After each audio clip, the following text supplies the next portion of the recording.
हमारे यहाँ अपने देश का तो इतिहास है कि यहाँ जब किसी पे कोई आरोप लगता है तो वो सबसे पहले इस्तीफा देता है और जब तक आरोप के बाद से बरी नहीं हो जाए तब तक वो दायित्व नहीं लेते हैं। लाल बहादुर शास्त्री से लेकर के लाल कृष्ण आडवाणी तक, जब हमारे माननीय उप प्रधानमंत्री लाल कृष्ण आडवाणी का एक डायरी में नाम झूठा ही आया था, लेकिन उन्होंने तुरंत सभी पदों से इस्तीफा दिया, यहाँ तक कि सांसद से भी इस्तीफा दिया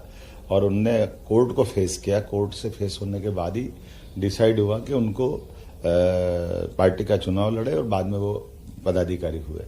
मैं मान के चलता हूं कि अपने लोकतंत्र में ये पहली जरूरत होती है कि अगर कोई उंगली उठ रही है और वो तो उस पार्टी को जिसके अपने दो मंत्री उनके इसी आरोप में बंद है जेल में, आज तक उनको कोर्ट से लगातार प्रयास करने के बाद हाई कोर्ट सुप्रीम कोर्ट कहीं से जमानत नहीं मिली, लगभग 21 उनके अलग अलग नेता इसी आरोप में बंद है। और इसी शराब कांड के मामले में जब 9 बार उन पर संबंध गए और वो कोर्ट में गए हाई कोर्ट, और हाई कोर्ट में जाने के बाद भी जब हाई कोर्ट ने उनको रिलीफ नहीं दी तो ऐसे में स्वतः वो इस्तीफा दे करके अपने ऊपर लगे आरोप को पहले फेस करते और अपने को बरी होने के बाद वो अपनी सरकार चलाते।